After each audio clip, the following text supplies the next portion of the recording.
Ladies and gentlemen, welcome into Podcast Room 303. Introducing one co-host with more nuggets than Chick-fil-A, Nick Morahan. Executive producer until we find someone better, Eric Washington. Nobody really knows what he does around here, Nevada Putnam. And now, the single greatest thing to happen to hosting in history, Jermaine Antonio Colon Mendez. On with the show.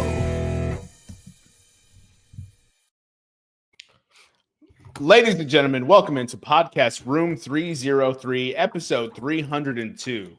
On today's episode, we'll get into a head-to-head review, pop culture pick'em, top 5 stats at the Pearly Gates, and the AL Central divisional breakdown for 2025 MLB season. Without further ado, actually, that's incorrect. I'm Jermaine Colon Mendez, your host. This is my co-host. And as always, we have with us the executive producers, the EPE, and Nutty Putty. How are you doing this evening, Nevada? Doing pretty well. Starting to calm down from the NHL trade deadline and the NFL tampering period. It's been a whirlwind of all these different news and updates, so it's pretty exciting. But other than that, doing pretty well yourself. I mean, you got to be doing real well when the Colorado Avalanche absolutely smoked the trade deadline. We'll discuss that a little bit more in the future. Not in the future, but in a couple minutes. Now you can give your take on that. How you doing this evening, Eric? Good. Proud owner of 3 new first-round picks in 2027 for our fantasy football league. Everybody who had the opportunity to trade me for the 1-1 can suck my fat balls. I got what I wanted, and you didn't, and you threw your tantrum. So sucks to suck. You probably won't even listen to the podcast, so F you. But happy to be here, and all I can say is the future looks bright right now. I was expecting to go Birds. I'm not even lying. Not yet. That's for the end. The Tourette's only kicks in at the end. That autistic Tourette's, man, you can't control it. But as Nevada broke down, the Colorado Avalanche. I'll kind of set the stage and I'll let Nevada go. But they had a guy request a trade because he didn't want to accept $12.5 million a year, which, hey, that's his own prerogative. $12.5 million to me. I was like, you can give me 12.5 for 6, baby. I'll do it for less. Yeah. And especially when you're going to play with 2 top 10 players, not top 5. Can't give him top 5. But they replaced him with a basically left wing starter replacement who can get you 60 points in a season easily at a minimum with what is that? Nikas? Nikas, the left winger. Yeah. Nikas, yep. Nikas. And then Drury, they got a bottom 6 center to help replace their center depth, which they have been struggling with for the last 2 years, if you haven't heard Nevada talk. And then from there, they proceeded to absolutely smoke the rest of the deadline, acquiring Ryan Nelson and I forgot the other Islander, also a good player, so that's pretty disrespectful to him. But and then they traded a forward for a defender. And this might be the deepest the Avs have looked since they won the Stanley Cup. So I'm going to turn it over to you, Nevada. Yeah. Super busy trade deadline for the Avs specifically. Like Jermaine alluded to, just before the Four Nations, towards the end of January, trade Rantanen for Nikas and Drury. Mikko ultimately signs a deal with Dallas, which is a whole nother story, but 8 by 12. Nikas is fast, different skill sets between the two, both. So it's a little hard to go apples to apples with them, but Nikas a lot more faster skater, more free flowing. He's making, I think it's 6.5, and he's got 6.5 for next year as well. And then when he gets his raise, it probably won't even touch 10, maybe 10 at tops. So you're getting a guy who's I don't have the points off the top of my head, but he's at least a point per game since the trade. And I think Miko has 3 or 4 points since the trade. We'll see how he does here in Dallas, but nonetheless, Wait, he's only got 4 points for the Hurricane? I think For the so. Hurricane? Oh wow. Yeah. Okay, go ahead. It wasn't very good, but that's play styles that kind of ruin that. So we'll see what happens with Dallas. But so then we move on. Pick up Brock Nelson, the second line center from the Islanders. Gave up probably our top prospect and a first round pick. He is a rental at this point, but nonetheless, he gave the second line center squared away. His first shift with the Avs went off. So he's firing on all cylinders. Then you get Lindgren from the Rangers, kind of a defensive defenseman. I'm not going to get much offense out of him, but he's just got kind of the grit. And then you get Charlie Coyle, a third line center from Boston. Again, you gave up a little bit more than you probably should have or wanted to. But it's very clear that the Avs are in a win now mode. At least that's the signal they've been given from management. And then they bring back arguably maybe the most important piece is Eric Johnson, also known as the Condor here. Played, man, What a name. 10, 12 years, something like that with the Avs, won the cup with the Avs. He's already come out and said he's like he'll be our 6th or 7th defenseman, kind of a spell the other guys at the lower ends of the D core. He said, I'll play 5 minutes, 10 minutes, 15 minutes. If you want me to shovel snow in between periods, I'll do that too. Whatever the team wants. So, but he's a locker room glue guy.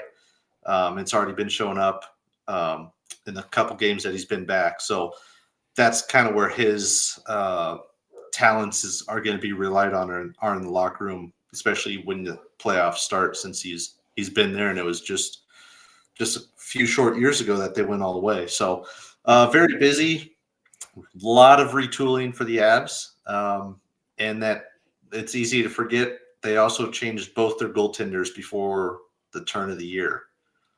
So the first 2 goalies they started with the year with, gone. 2 brand new goalies, and they've been crushing it since they've been here. They've changed frankly, all their centers outside of Nathan McKinnon. They got Nichushkin back. Hopefully he can keep his nose out of the dust. He's back? He's been playing. Oh, dang. I didn't realize that, dude. That's another important piece to get back. Oh, it's huge. The stats don't lie. Without him, the Avs are 500. With him, they win about 75% of the games. God, that's a big difference. And it's not like, a 20-game sample or something like that. We're talking about like 4 or 5 years worth of games where you can point at the numbers. So, but the big thing with him is that the way he plays and where he plays, everybody else kind of falls into the spot where they should be. So when he's out, everybody has to bump up, and now they're kind of playing not so much out of position, but out of where they should be line-wise. So you're asking for more from people. Yeah. So it's an exciting time. Busy trade deadline. Basically went with the Les Snead mantra of screw them picks, as well as a few good prospects. But like I said, it's the management up top saying, "Here you go, boys. Let's go for it." And those in the room said they loved it because they got the message. They're like, "It's up to us now." You're equipped. You can't say you're not equipped this time. That's so it's time to play some hockey and prove a point to the league. Yeah. Especially as much as I love to bust your guys' ball. I mean, Nathan McKinnon, Cale Makar, top 5. Obviously top 5. Yeah. It's obviously. So to have 2 top 5 guys and slot all this talent in around him, especially with Nietzsche, the Chechen 17 points since joining the team in 16 games, and he's plus 29, which is a career mark. He was plus 25 in his 2020-21 season. Yeah. So they got bigger, they got meaner, and they still have all the skill. So, and that team plays fast. Yeah. And you still have Lekkinen? Lekkinen, right? Yep. That dude, every time I watch him play in the postseason, I'm like, that dude's better than most people realize. One of the, not so much nicknames, but I guess slogans they gave for him in Montreal before he got traded to Colorado was good stick Lecky, because it doesn't matter what the game is, especially if it's tied or close. He always seems to get that goal, whether it's the game-winning goal or the goal that puts you up or something like that. It's usually not flashy, but it's like, God, that's exactly what we freaking needed.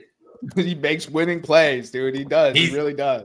He scored the OT winner to go to the Cup final, and then he scored the game winner in game 6 for the Cup.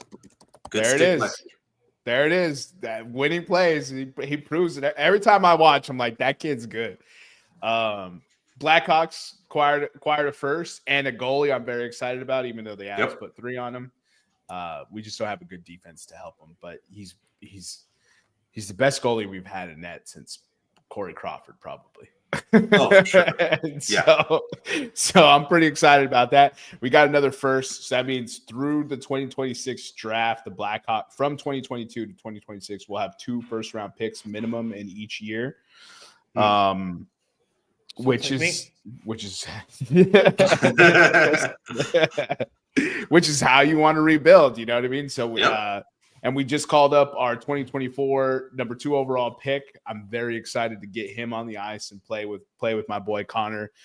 Everyone loves to disparage him, but then you go look at his stats and it's just like, you guys realize he's still not even 20 years old. He can't legally drink in Chicago. My boys. He played last night. It was his first NHL game.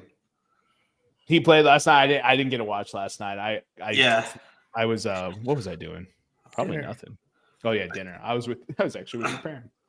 I can't remember who it was, but one of the Avs players got up in his face. Oh, it was Ross Colton. A little scrum in the front of the net. Ross Colton got up in his face and was doing some, vet moves with the stick, doing some cross-checking and stuff, and the Rook's eyes were just saucers. He's like, what the fuck is going on here? You're playing with big boys now. He's got that. That's what they like. Him and Connor, they got to get a little stronger to deal with it. But man, that Wedgwood save. First of all, hats off to Wedgwood. What a beautiful save. But there was 4 Avs players skating for their life when my boy was handling that puck. Yeah, it was.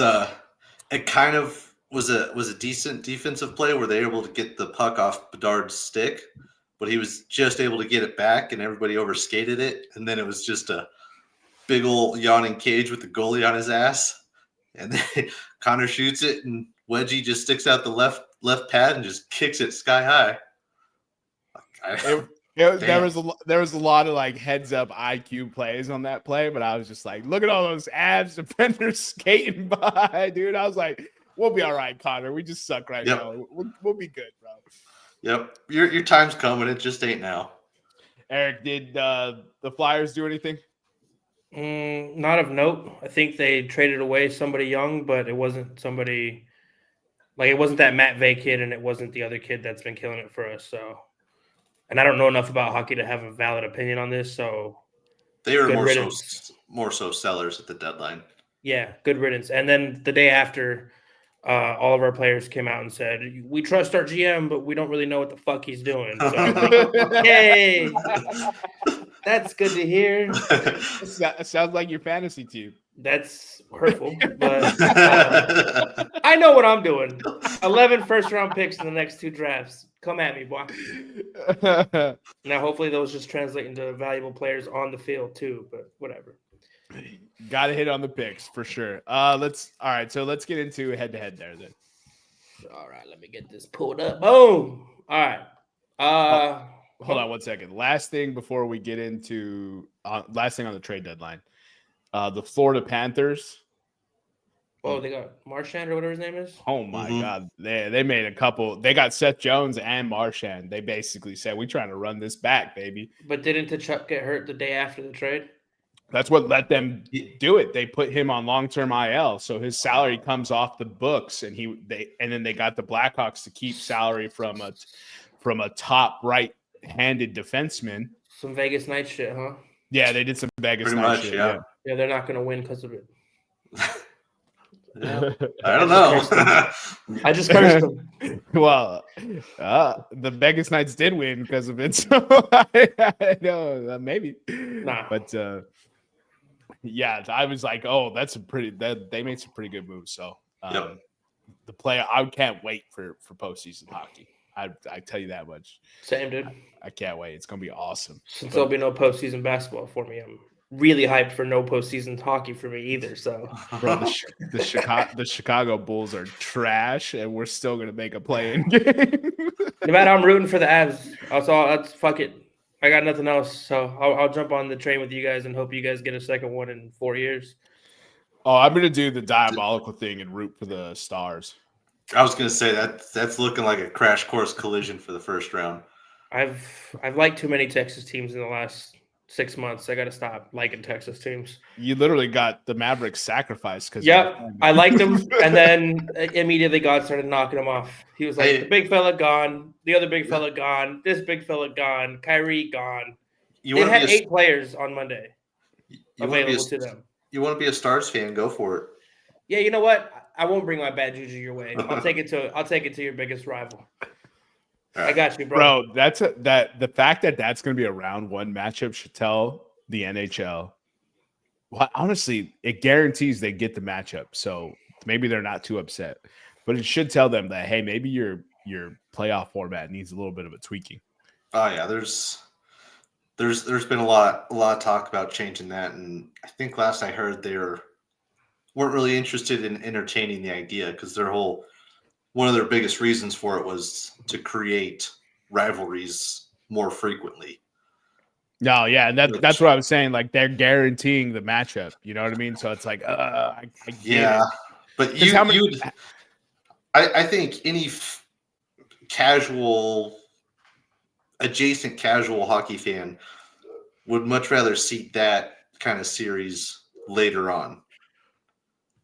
I mean, I think you could say that about a handful of different sports where it's like, yeah, I want the cream of the crop to start getting towards the Final Four or whatever. No, we want them early. Give us the shit teams in the back. The problem is sometimes you just end up not getting it like that. Like how many times have we ended up not getting the matchup we wanted? Well, isn't it like okay? So like Deion Dawkins this year saying if we would have beat the Chiefs, we would have given the Eagles a better Super Bowl, right? Well, you didn't beat the Chiefs, so it doesn't matter, right? Like it doesn't matter what we think is the best matchup. The 2 best teams get to the final. Maybe not on paper the best team, maybe not, but in that playoff stretch, they were the best team. Since Taylor Swift came on board the Chiefs, the refs have been pretty horrendously in the favor of the Chiefs to make sure she makes a Super Bowl. It makes sense. Ratings wise, you keep the women entertained. They get to see their girl, and then you grow the sport with women. That's perfectly fine. I get it from a business sense, but like the Bills were never beating them. They never had a chance. Like never. I think the NFL is different as well because it's 1 week. If you have a bad week, or your running back doesn't pop off like he typically has, that's it. All the other sports is at least a best of series. Yeah. So yeah. Go Birds. All right. Let's jump into this head-to-head real quick so I can get this off the screen. Last week was a decent week. Nevada and I holding it down for the listeners, trying to make y'all some money. The other 2 clowns, not so much. Jermaine went 1-2. He did get robbed. I will say. I went and looked at it. Alex Pereira probably should have won that match, and you should have gone 2-1. So I'll give you Brooke Lopez, big fella. We can't. He took 4. We He can't took get 4. too big, fella. He was hitting 25%, dude. You got to do better than 25%. I was like, dude, you shoot 40% on the season. What are we doing? So that puts Jermaine at 12 and 15, up 11.66 though units. That's solid. That's a nice second place for you there. I didn't lose units this week, so that's good. You didn't. You actually went up 0.36 units. So solid. Nick sucks. He went 1 and 2, putting him at 11 and 16, up 7.1 units. Basically just keeping track of his bets for him because he doesn't know how at this point. Nevada 2 and 1, got robbed at the end there. He could have had a perfect week, but unfortunately the NASCAR gods, you pissed them off somehow. I don't know what you did, but the NASCAR gods will Bro, just give up. You can't pick a winner, dog. Like, it's embarrassing at this point. 10 and 17, up 5.21 units. He's still positive, right? Even with NASCAR fucking him. And then I went 3 and 0. All UCL bets. I found my sport. I don't miss. 3 and 0, 14 and 13 on the season. Relax, I don't miss. 17.96 units. Oh, let me just go pick all the big clubs that have the most salary. What a fucking groundbreaking. But did the results go the way I needed them to go? Eric. But did the results go the way I needed them to go? You do the same thing in basketball, and then you bitch when that doesn't hit. So relax. You relax. That's all I'm saying. Relax. I'm saying I'm on a heater, dude. Relax. I'm 5 and 0 in my last 5. Relax, big fella. That's all I'm saying. 5 and 3 in my last 8. I'm just saying, relax. You're picking Barcelona against Benfica, acting like you know soccer. Also, you wouldn't have picked PSG to advance if I wasn't talking about how good PSG was. Oh my god, dude, I can't do nothing, bro. You picked against PSG in the first game. Yeah, because I knew Liverpool was going to win that one on a tight one. And then I knew that PSG was going to come back and win and advance. I saw it. I believed it. I spoke it into existence. And there it is on the screen. The revisionist is wild. Hey, the revisionist is wild. What's the saying? History is told by who? Huh? You didn't win. Winners. Chelsea's terrible. You didn't win. Chelsea's terrible. They're like my 5th favorite team. No, of my favorite teams. I mean, they're my favorite soccer club, but Chelsea is not 5th. Yeah, they're pretty high up there. It's like, come on, dog. Anywho, that was our head-to-head last week. That was week 9, by the way. So we have 27 bets in, and everybody is hovering around 500 or above 500. So good year so far. I was watching the game today, so Eric hit a plus 300 today, so kudos to him on that. But I was watching the game today, which Eric does not watch, and but he's I just knew like, what was gonna happen. He comes out, he's just like, is he on that team? But you knew they were gonna beat Liverpool. Oh yeah, I knew it. Fuck, you're so full Bro, of shit, how am I supposed to remember every player on every soccer team? These guys jump around like OnlyFans girls. We're not talking. We're just talking about the top teams in Europe, baby. I ain't saying every team. I'm not asking you who's on Aston Villa. I'm not asking you if you know anybody who plays for Reims. I'm not. I'm telling you who plays for Paris Saint-Germain. Dembele. Yeah, you got one. Yeah. Who's the goalkeeper? You know the goalkeeper. I don't. I really don't. Italian, won the Euro. Donnarumma? Yeah. See? I know things, dog. Anyway. I walked him to the goalkeeper. Hey, we got there. That's all right, let's hey, whatever. You got the plus 300. That was a good hit. I'm glad Liverpool got bounced. I was giving my buddy who's a Liverpool fan shit, so that was pretty fun. Yeah. Let's get into pop culture pick'em though. Top 5 stats at the Pearly Gates. Today's order, man, me first. Jermaine, Nevada, Eric. Let's go with hours spent playing video games. Would you be more so surprised or disgusted when you found that answer? Oh, disgusted. You know the amount of productivity I would have if I just didn't have a cell phone or video games. Like I'd be unbelievably productive. Yep. Here's the thing. I believe that if I didn't have the video games and the TVs, I would still be equally as unproductive, but I would be more bored. So I'm glad I have them. Oh no, I know I would be productive. So I'd find some way to fuck off, dude. I'd love to see Eric in like 16th century Europe just be like, God, I'm bored. He walks into a room. There's 72,000 dots on the ceiling. I used to do that in high school, try to count them, but you'd get lost after you could only nobody ever got it right. No. Anyway, Nevada, what's your first pick for this unique entry today?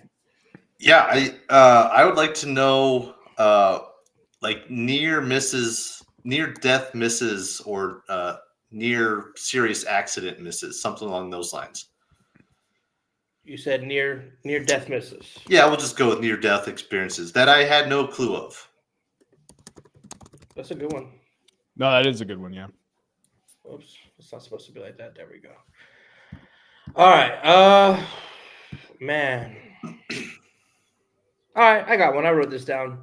So, how many girls were interested, but I chickened out? Because you know how your buddies are like, dude, she's looking at you, bro. She's looking at you. That literally just popped into my head. That's spooky work right there. What are you, a mentalist? No, I'm a great soccer bet picker. Yeah, okay. You're welcome, by the way. PSG is good. They're very talented. Because that would be a good question. Like, yo, God, like, how many times could I have gotten laid? You know what I mean? I'm sure God would be like, why are you asking me this? I don't condone. Anyway, we're not going to get into that. And then next, only because I would relax. God fucks, dog. I don't know. I think he might break somebody if he tries to fuck him. But anyway, I have a theory in my head what the answer would be, but I want to know, what food did I eat the most? Bro, you know the answer. I don't. I think I know, but what's I don't. that? What's the answer, Eric? It's probably pasta. It's pasta, my God. I was gonna say it definitely ain't tacos. Okay. I was like, dog, it's pasta. It could be chips. It could be chips. It's pasta, dog. Yeah, it's pasta. I eat way too much fucking pasta. Because, like, how do you quantify chips? Serving size? No, like how many strands of noodles, how many chips individually? Oh, dude, then it's for sure pasta. Yeah, that's easy. Yeah, I'll kill a whole box in one sitting. That's what I'm saying. Like, okay, I was like, how we quantify it? If each chip is counted, maybe it is chips. You know, I went grocery shopping today and came back with pasta. The most amount of shells I've ever seen on a shelf. I came back with pasta. That's it. I didn't buy anything else. I was like, it wasn't even a store. I was like, I've never seen this many shells on one shelf not at the store before. I love it. For my next one, I'm gonna go with how many times I was in someone's spank bank. I'm guessing it's pretty low, but I think it'd still be funny. You're in the title. Hit undo. Oh my God. This multiple screen thing is driving me bananas, dude. Well, just stay in one screen, dog. I can't. It's a vicious cycle. I got a thing, dude. Don't worry about it. I mean, I saw you earlier. What were you laughing at? Why is the podcast not privy to what made you laugh so much that you had to go off screen? I guess I could tell this story. I'll leave out names and stuff. Essentially, somebody sent me a nudie and then said, "Oops, I didn't mean to send that," but didn't delete it. And then continued the conversation about the nudie, and I'm like, "Oh, okay." Accidentally on purpose, huh? Yeah, you accidentally sent me a nude picture photo of yourself. That's hard to believe. Oops. Man, I had one here. Oh, I want to know my sports betting record. I can tell you a lot to a little. Yeah. I was waiting for some witty ass comeback, dude. You got nothing or what? Dude, I'm plus money in my sports betting career. So, like, anyone who wants to throw their sticks and stones, I'm like, that's fine. Everyone who loves to throw it is the least transparent person. They think they invented sports betting. It's like an ego-driven thing. I'm like, dude, like, I do this for fun. So if you want to take it seriously, go ahead. Like, dope. Next one is how much money I threw away by not keeping all my collectibles. So, like, money lost due to collectible or due to collection. Man, that'd be another one, kind of like the hour spent playing video games. You'd probably be like, "Son of a bitch!" Because, like, first edition Charizards, first edition Clefairies. Like, I mean, if I was getting those motherfuckers graded today, you're looking at a $60K card. Like, if it's almost one Stanford year. It's almost one Stanford year. Yeah. Was that all the podcast or pre-show? That was pre-show. Oh, I was like, that's for us only. Yeah, I was like, nobody knows what we're talking about there. But it's just like, because I think a Charizard, if it grades like at a PSA 7 for first edition, is like $50K. And if it grades and I was like a meticulous collector, I mean, I sleeve and take care of everything. Like, if it grades, gem mint is what you call a perfect 10. So that's obviously gem mint. Not like if it grades a 9, which is near mint, like that card skyrockets in value. And it's just like, how many cards did I have that were 1 of 1 that I had no effing clue were 1 of 1? Yep. You know what I mean? And the other thing is I also had OG Yu-Gi-Oh on top of the Pokemon. So I had first edition Dark Magician, first edition Three Eyes Blue Eye White Dragon, Megamorph first edition, Mirror Force. Like, I'm just, so much money. Like, game consoles, video games, because all retro consoles are worth money still now. Some of those retro games are worth so much money, it's crazy. And it's just all gone. Yeah. Nevada, what you got next? Yeah, I would like to know how much. I'll just go with beer. I was going to say alcohol, but how much beer I've drank. That would be a crazy one. And how much said beer, like what animals it would kill. Like, if a moose drank, I don't know, a keg, that would be a lethal amount for a moose. You've drank in X amount of kegs. Damn. It's a good question. It's always a goddamn moose on this podcast. Yeah. That's our animal frame of reference. Mooses, Myles Garrett for Defensive Player of the Year, Colorado Rockies slander, go Birds, guaranteed on every podcast. 100%. All right, my next, legitimately, like, I would want to legitimate how many orgasms I've given. Given? Yeah. I'm not concerned about me. I'm gonna get mine. You worried about how many I gave out. That number, big fella. Hey, yeah, count that on one hand, bud. Hey, if that's what he says, I'll be like, hey, good to know, God. Make it easier next time. When God hits me with a 0.5, I'm like, where was the manual, motherfucker? That's what I'm saying. Make it easier, dude. Make them less fucking crazy. All right. And then I'll go with how much time did I waste watching TV, but not just TV, the same shows that I repeated multiple times. Friends, New Girl, How I Met Your Mother. Like, these specific shows that I rewatched, how much time did I waste watching those shows? Yeah. That's another one. Be kicking my ass for. Be like, damn it. More time just wasted.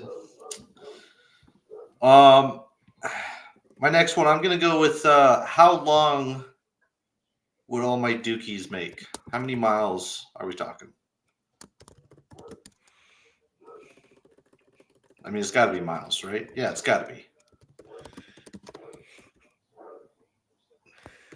Oh, man. Eric, you're thinking about it. You're like, you know what? Well, I mean, he has bowel issues, so his is probably ridiculous. I'm normal, dude. I'm normal. So I want to know. So I want so miles traveled is the statistic, but I want in parentheses running / transportation. So I want to know both. Like, I want to know how many miles I've ran in my life, because I don't know that. And then I want to know how many miles I've traveled, plane, train, automobile, on a chair while people carried me. Yeah. I was like, yeah. Just all right. And then my last statistic is how many minutes I've spent in a movie theater.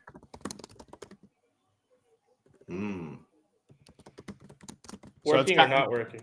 So that was what I was going to caveat. Like I was going to say, it's probably going to be higher than most because I worked at a movie theater. But I just want to know, just in general, because I go to the movies regularly, and it's been a thing I always loved to just go to the movies. And so I was like, I know I've spent some time there. That's fair. Enough to get your own golden seat at the theater is what it should be. I think I have that. My last one. I've actually thought about this one a handful of times. But how many people that I've made a positive impact on their life? Gay. That one doesn't count. Give us another one. How many enemies he's made in life? No, just kidding. That'd actually be interesting as well. That was my honorable mention. I was just like, how many like true like who's cursed me? How many times have I been cursed in life? Right. Like I can only think of one person that comes to mind where he truly did not like me. It was because he tripped me in gym class, and he just gave me the evil eye when he got thrown out of class. Never talked to me again. It's like, oh, that guy does not like me. Just flat out does not like me. That's pretty funny. What'd you do? Well, we were playing floor hockey, and he gave me the can opener, and I went flying. And the teacher saw it and was like, just screamed at him and was like, nope, you're out of here. And I was like, don't look at me, dude. You're the one who threw the stick in between my legs. Well, my friends don't even like me, so my list would be long. All right, we're moving on from this. With my last pick, I'm gonna go with including like sports, but also like, you know, papers and trash cans. Like, what's my all-time field goal percentage? Field goal? Just so like just any shot, right? Yeah, like you yell Kobe before you throw the paper clip in the trash can. Oh, like, it has to have the Kobe requirement? No, I'm just saying, you know. Yeah. I mean, I do you. yell Kobe in my head almost any time I shoot something. So First of all, our generation yells Kobe, but it's crazy when someone doesn't yell Kobe. I'm like, what's wrong with you? That's wrong. I heard somebody yell LaMelo the other day. LaMelo? Yeah. No, dog. I was like, what? First of all, nobody's saying a 3-syllable word, dude. LaMelo. Like, we're not saying a 3-syllable. It has to be 2 syllables. Curry. I don't think you should say anybody except Kobe. That's your generation. Like, that's a generation. Well, everybody needs to get to our generation's level. Who's out here screaming Curry? Come on. Literally every kid younger than us. All that does is make me hungry. Actually, Kobe makes me hungry too. For some I was like curry pasta. Yeah, dude, curry's fire, bro. Green, orange, red. Curry pasta? Yeah, you can get curry sauce and pasta. Trust me. So one thing I will say is I don't think I've had enough curry in my life. Oh, you need to have more. I haven't had very much curry, and I pause. I didn't mean Steph Curry. I mean the food curry. Mm-hmm. Honorable mention. I want to know how many whole cows and whole chickens I've ate. I want to know how many tears I shed for my sports teams. And like whole salmons. Bro, you cried 24/7, dude. Not real tears. Crocodile tears. Somebody left in free agency and you cried. He's crying right now. He's crying right now, dude. Sorry that I was sad one of my favorite players left my team. Granted, he helped us win the Super Bowl and he did he served us well while he was there. So if we were ranking favorite players, those two dudes that just left ain't top 5. Milton Williams is like top 15. That's what I'm saying. At least, dude. Josh Sweat was like at least top 12. That's what I'm saying. They wasn't even top 5, bro. Like, but I love all 53 plus practice squad. If you had a jersey of these guys, I would have been less like, what are we doing, bro? We do this every year. I would have been less that way.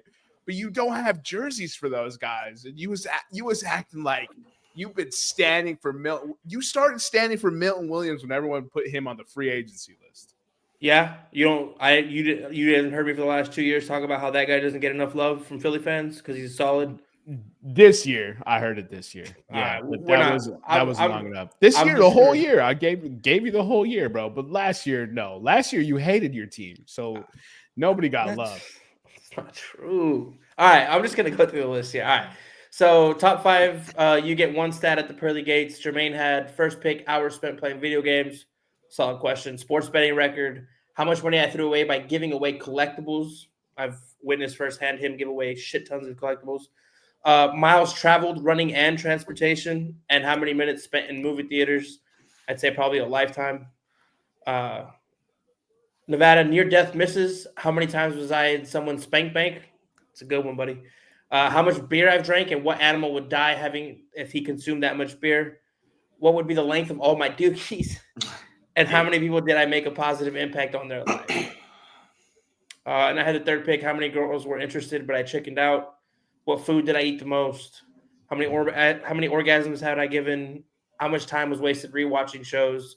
And what's my shooting percentage all time? Your shooting percentage all time is definitely lower than girls that were interested, but you chickened out.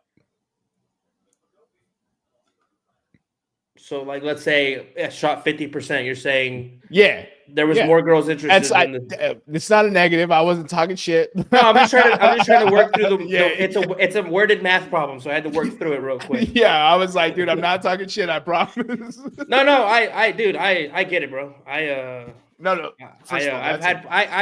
had girls look at me, smile at me, and be like, and I chickened out. So, like, I know. He looked over his shoulder like, you talking to fuck you talking to? Yeah, it's happened. I struck out with a famous Brazilian comedian, which sucked. I'm not struck out. That's not the right word. I chickened out. We don't got to talk about it, though. We don't got to talk about it. I don't know. I feel like now's the time to talk about it. You can't bring it up and then expect me to just not talk about it. There was a hot Brazilian comedian at a stand-up show we were at. We got there early. We were standing outside.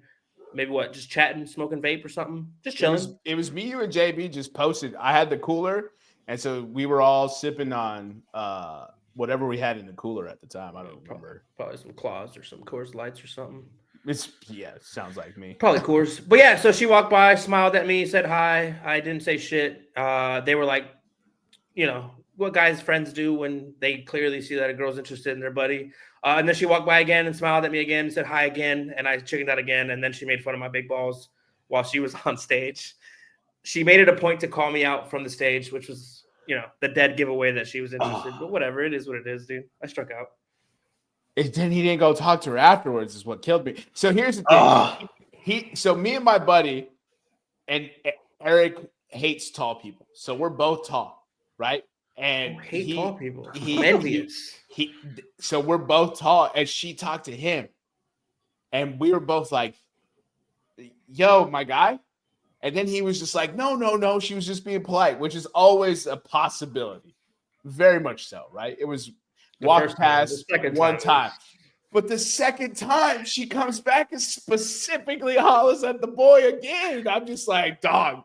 All right. She was cute too, dude. And she was very attractive. And on top of that, she was funny. Yeah. She was hella funny. She was very funny, which is very important for a clearly she was looking at my, grown man area because she called it out on stage. So in the show, she called on camera, dude. And JB and I were both like, dude, we've been telling you, bro. Now I'm looking at a list of Brazilian comedians to figure out which one.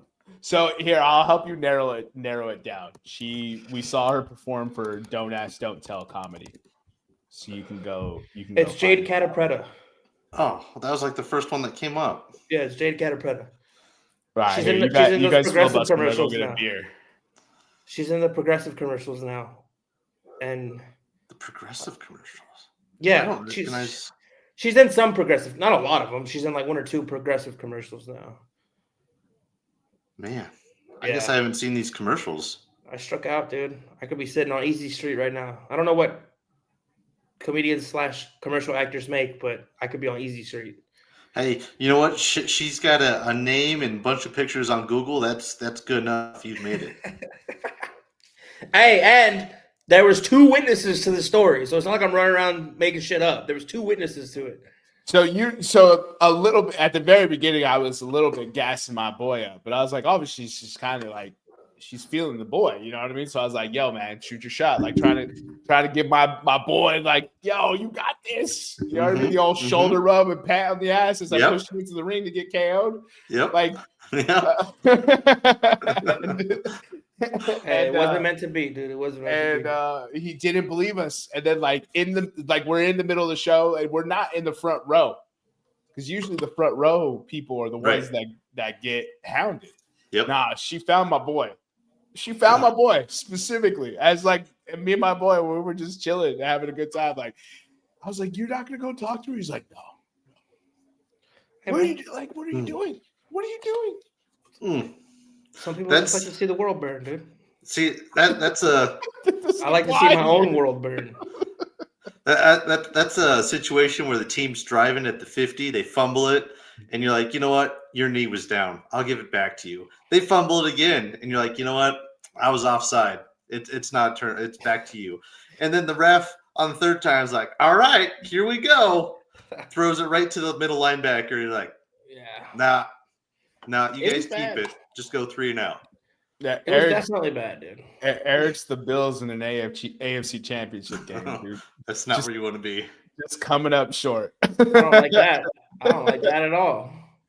Let's get into excuse me. Let's go ahead and get into this divisional breakdown. We're already running a little long, but it's been very entertaining. Boom. There you go, boys. All right, so we're doing the AL Central for this this divisional breakdown. The order that it finished in last year was the Cleveland Guardians first, Kansas City Royals second, Detroit Tigers third, Minnesota Twins fourth, and the Chicago White Sox fifth. Go ahead and give us the odds for the current favorite to win the division, Eric. So the Minnesota Twins are favored for the World Series. They're plus 2,500. To win the AL Central is plus 210. To make the playoffs is even money, and their line is set at a measly 84.5. Suckers can't even get over 85 pussies. So last year, before Nevada gets us the free agent list, I went 6-5 in this division. Nick went 3-8. Nevada went 5-6, and Eric went 7-4. I missed a division winner, but I was all over this over/under for this division minus the Cleveland Guardians, who ended up winning the division. Fuck those guys. All right, go ahead, Nevada. Man. All righty. Minnesota, I was going to say Wild. Minnesota Twins. Free agents. They still got right-hander Anthony De Sclafani, still a free agent. Notable acquisitions, outfielder Harrison Bader, first baseman Ty France, and pitcher Danny Colum. Notable subtractions, infielder Kyle Farmer, outfielder Max Kepler, first baseman Carlos Santana, and pitchers Caleb Thielbar and Giovanni Moran. I can't for the life of me figure out why Minnesota's favored to win this division. Yeah. Maybe I just don't know. How good was Minnesota last year? I should probably pull that up. Let me go see what they went over.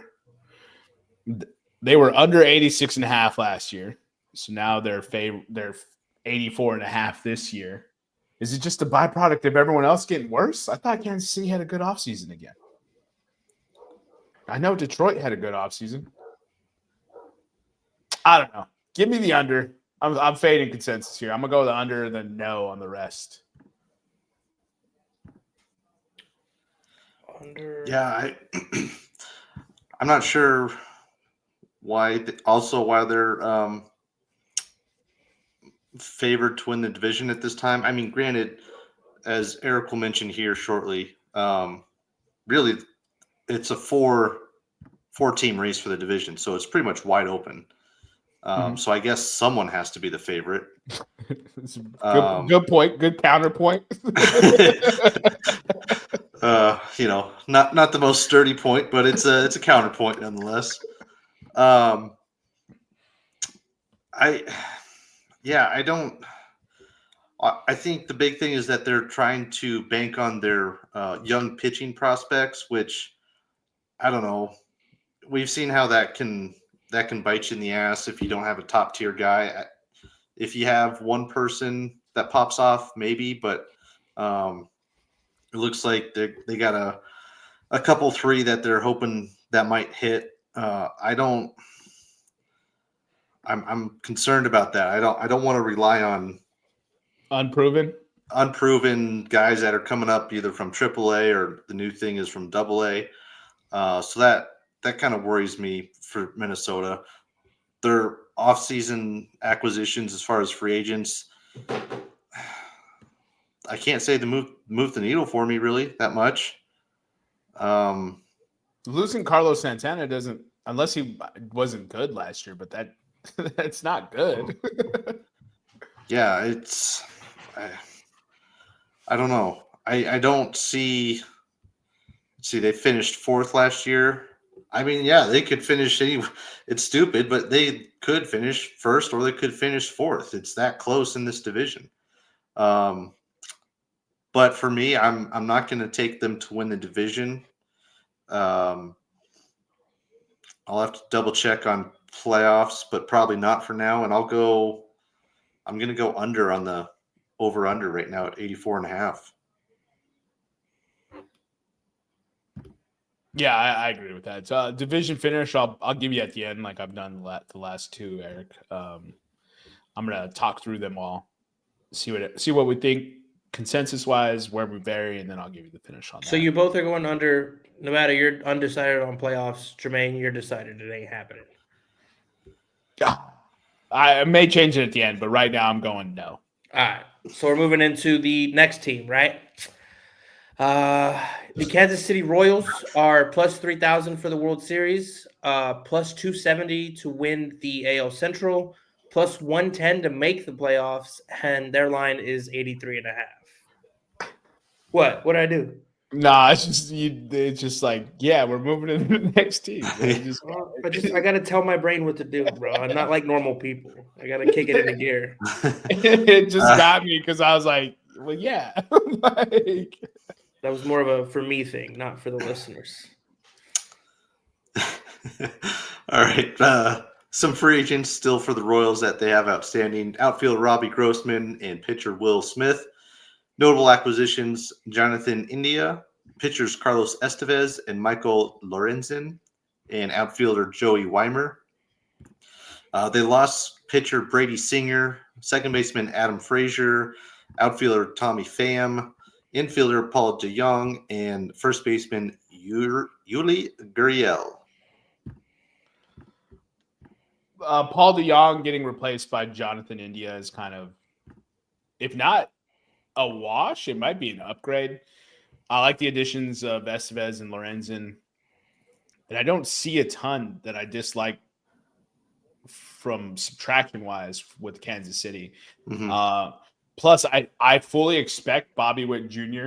to take a leap this year where he establishes himself as a superstar, and mm-hmm. very soon we're going to see him probably traded away from Kansas City because they ain't going to pay him these new MLB contracts. I mean, pre-show Eric literally said that Vladdy Jr. was asking for $500 million undeferred. I'll give you 500 over 20. 20 years, you gotta earn that, big fella. You ain't that good. And so I like Kansas City's offseason. I think the rest of their prospects will continue to develop. They'll get better, and they play in a wide open division. They play scrappy team ball, put the ball in play, and let the next guy do his job. And so I'm going to go over here, and undecided on playoffs because I don't think I have them winning the division. Weak. Make a call. I know who I'm picking to win this division. I think I was wrong on every division winner last year, so it's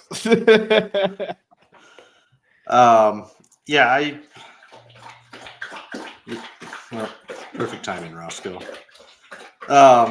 Thirstiest dog in the world. Yeah, he is. He's been outside just barking at everybody. the Royals, I agree with Jermaine. I think Bobby Witt is going to take another step forward. I wouldn't be surprised if he is going to be on the short list for AL MVP. Maybe home run leader. I haven't looked at his odds yet, but I'm sure he's up there as well. But KC's one of those teams that year in, year out, well, not year in, year out, but they have those hills and valleys. And right now they're, Jesus, Roscoe, they are still on the upswing to get to the top of the hill. I will take them for the division. I'll go over on their win total. But, yeah, I think they'll continue to take a step forward. It's pretty much the team that you had last year. Like Jermaine alluded to, some of it might have been kind of a 1-for-1 / wash.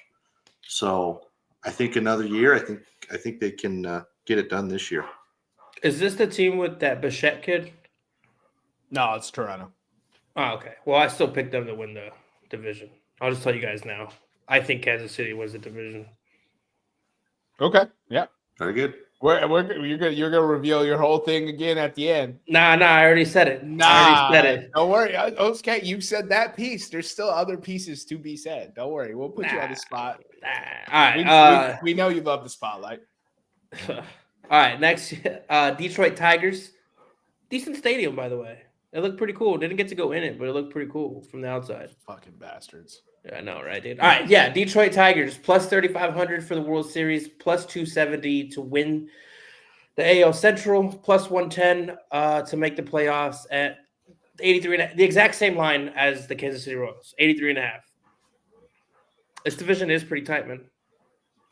So last year the race was tight. Minnesota was in it, but they finished the season 2-8 in their final 10. So it's kind of like the team that struggled at the end is the team that's the favorite now. But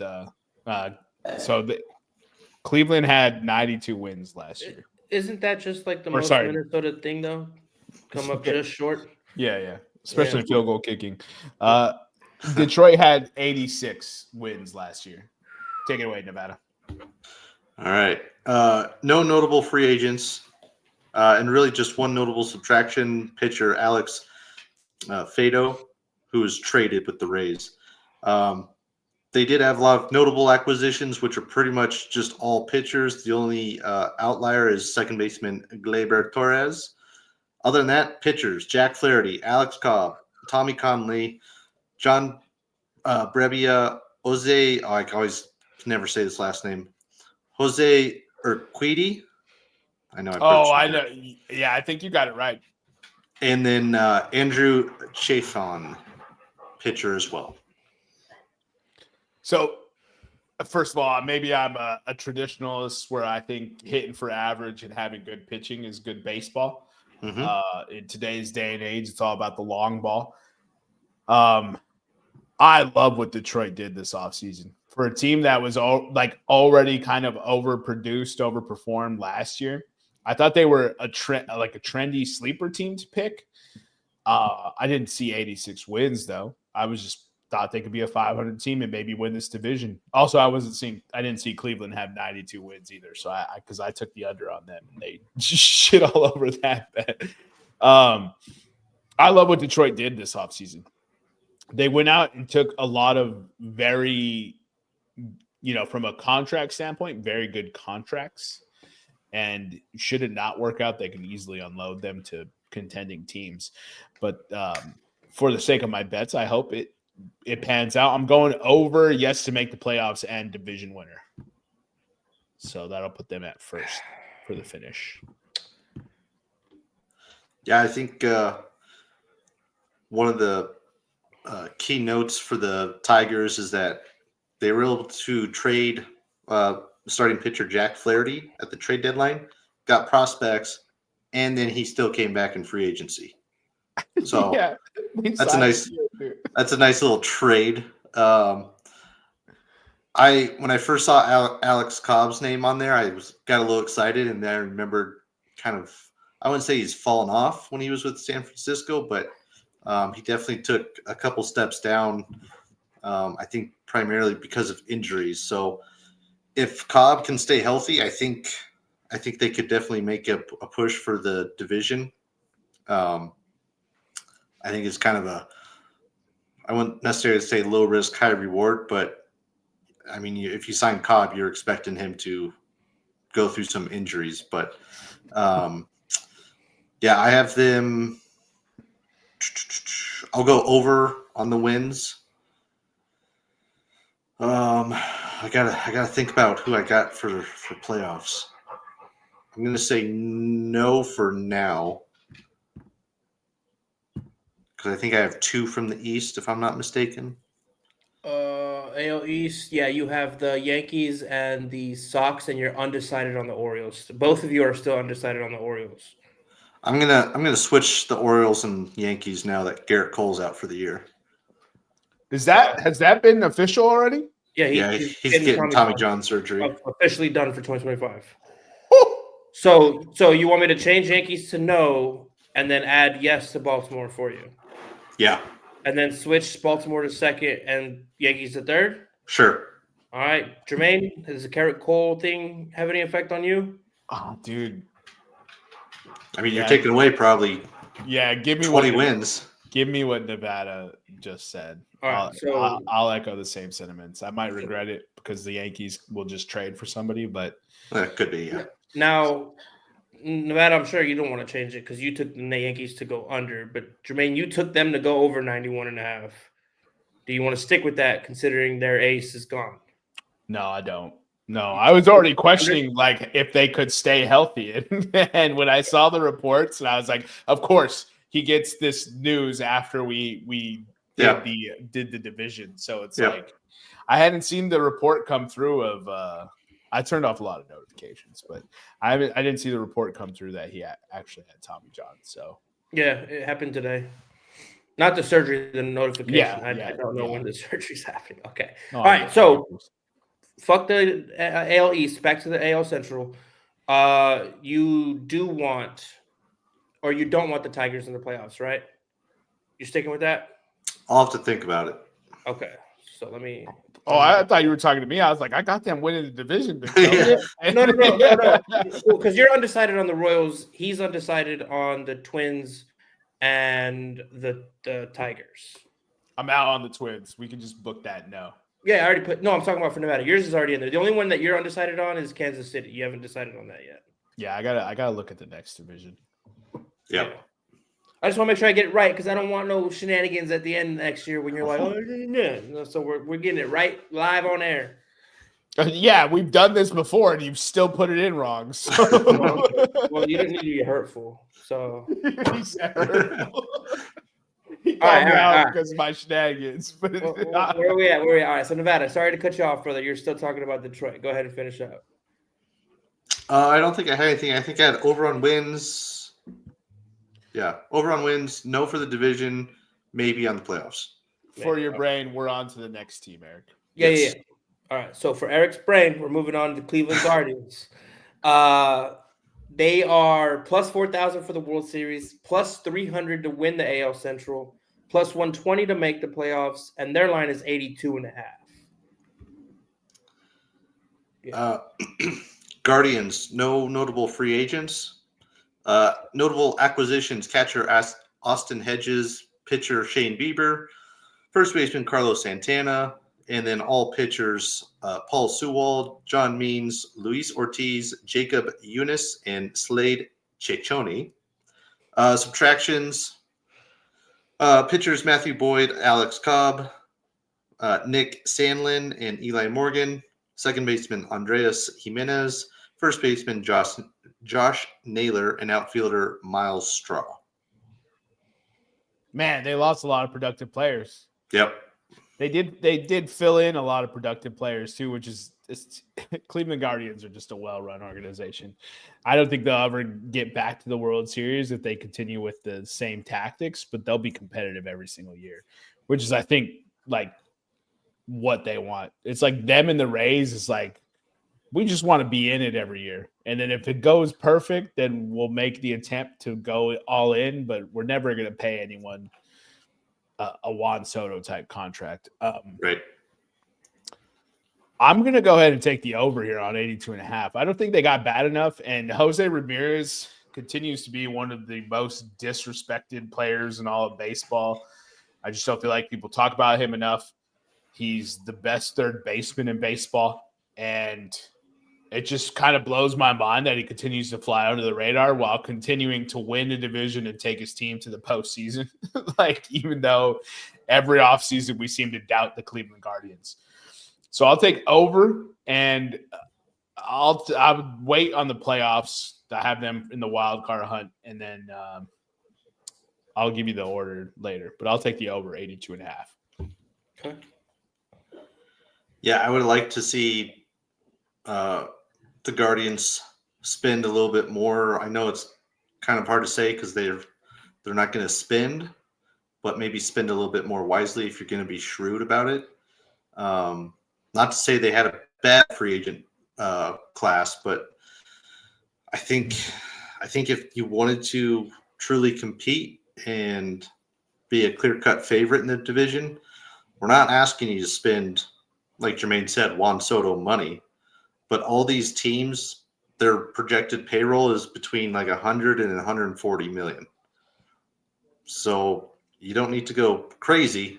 It's not going to take much to be a favorite. So for that reason, I have them obviously not winning the division, but I will take them over on the wins. I think it's going to be a tight division again, just like it was last year, as evidenced by everybody sans the next team. But the easiest team to pick in baseball.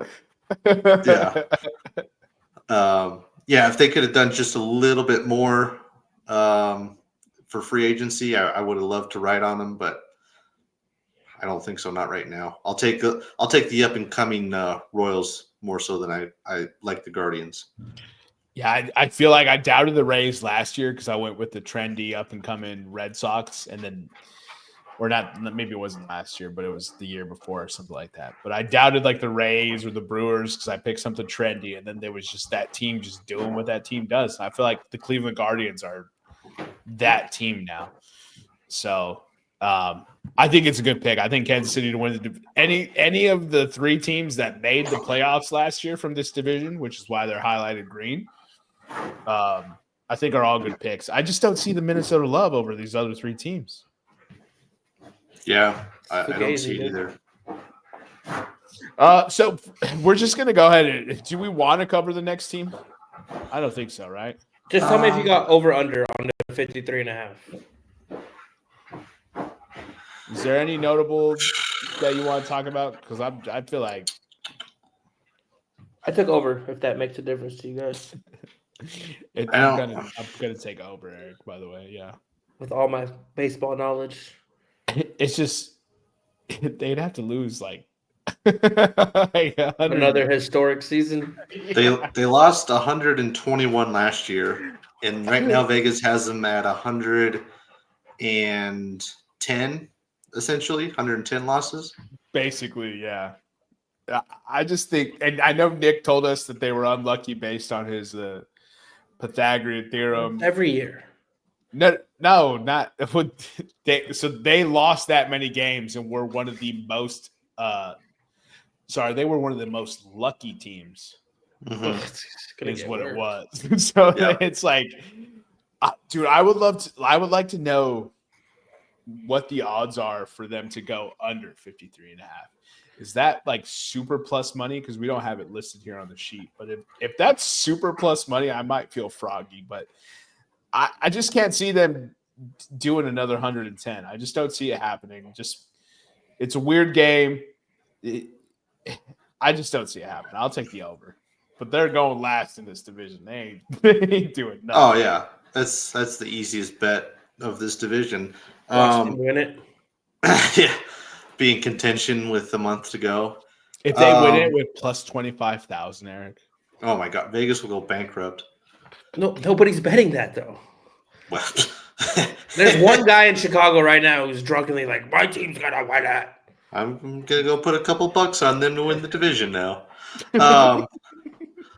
I think just buy me lunch instead. Yeah, it'll be more valuable.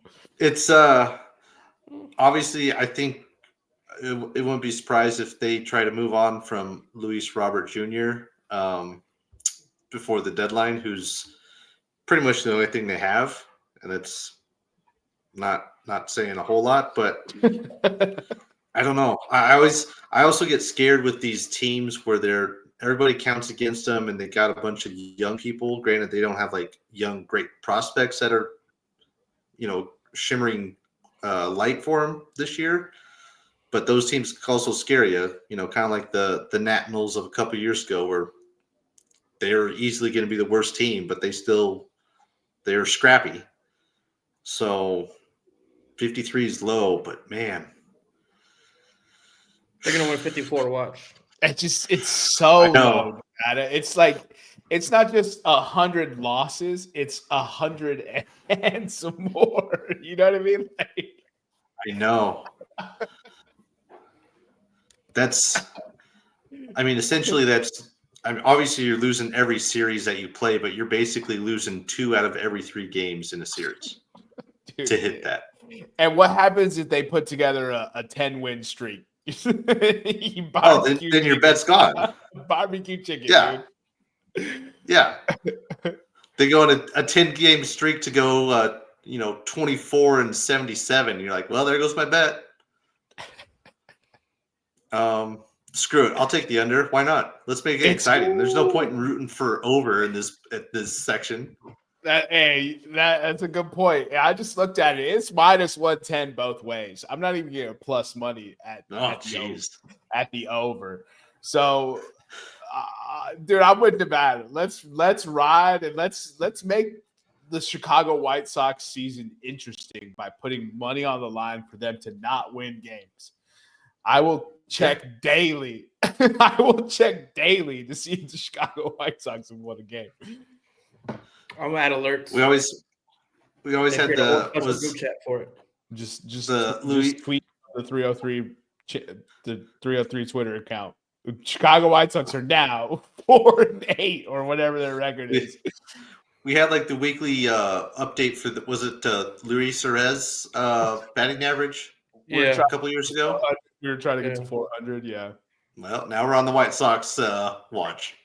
White Sox under 53.5 is so low. I got them going over, dude. They'll be scrappy. They'll win 54, 55. The thing is like that's a smart play, Eric, but it's both minus 110. So which one's more fun to bet? And they're both minus 110. So I'll take the one that's more fun. Exactly. You're right, though. That's a smart bet. Taking the over is the right play because they like a 10-game win streak destroys this bet. I just don't see I don't think they have a 10er in them. But you never know with baseball. That's why their win total is 53.5, Eric. Yeah, we know that. That'll be all right. We agree. But it just takes one. They have to win 10 games a month. Oh, just to update you guys, since I'm going to give you my thing. I did update mine to where the Yankees are out of the playoffs, the Orioles are in, and the Yankees fall to third. I just in case you're screenshotting for record proof later, I updated it so you can chill out. You read Jeff Hassan's article and use his picks. Don't even like. So what I'm going to go with here last podcast. What I'm going to go with here is the Kansas City Royals to win the division. And make the playoffs. And I do think the Detroit Tigers will get second and make the playoffs. Twins will be third, won't make it. Guardians will be fourth, won't make it. Chicago's definitely not making it. And then I'll go under on both the Twins and the Guardians and over on the rest of the league. Division. Sorry. And who'd you read this from? Passan, or whatever his name is. Now it's whatever his name is. Oh, okay. Fair enough. I'm going to reserve the playoff decision until the next one for a final answer, because a part of me wants to just doubt that this division gets 2, but they got 3 last year, so it's kind of crazy. So, you just have to look at. Yeah. So you have. Let's see. You have. I have 3 right now. Yeah, and then you think we're gonna get 3 out of the West? Oh, that's some good teams. I do like the Rangers again this year. They were not only were they unlucky, they were injured all last year. And the Mariners, man, it's about time the Mariners actually punch their ticket to the postseason.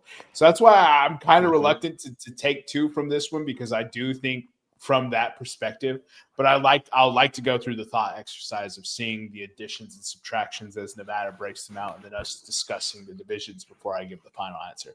But for as far as division order, I'll go Detroit first, Cleveland second, Kansas City third, Minnesota fourth, and Chicago White Sox last in the league. Not even fifth in this division, last in the league.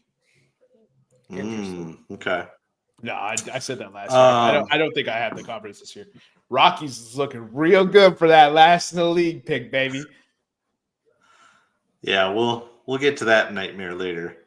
Yeah, I got as far as last year's concerned, I got first and second place flipped. So I got KC, then Cleveland, then Minnesota, then Detroit, and then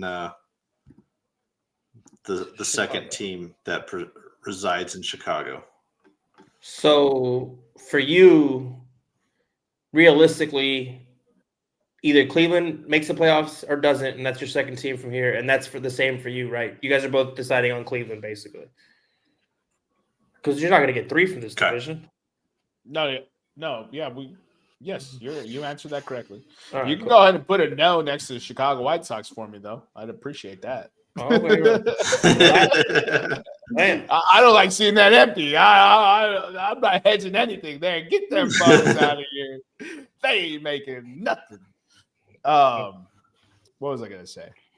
And here's the thing: like, Kansas City and Cleveland are so close for me that I could end up switching them next week, but I have them both over, and I'm going under on the White Sox. Yeah. Just for the fun. You guys got anything else? That's going to be a fun watch. How to make the White Sox interesting? Bet the under. Yep. How do you embrace the suck for fun? You bet the under. What happened, Eric? Kenneth Gainwell just signed with the Pittsburgh Steelers. No way. Kenny G's out of goddamn Philly, bro. So Will Shipley's next up then. No, we're gonna sign J.K. Dobbins. Is that legit, or are you just talking shit? That's what the rumor is, that we want to stack it, because apparently, even though he missed 0 games for us, Saquon's injury prone, and we want to get a good backup. I'm like, guys, he just played 17 plus 4 in the playoffs, went over 2,000 and missed 0 games, but he's injury prone. And he toted the rock 300 and. Yeah, maybe it might be smart. It might be smart to get a secondary option. It might be. Yeah, he touched the rock 87 cajillion times. It might be. But I don't know what J.K. Dobbins is commanding.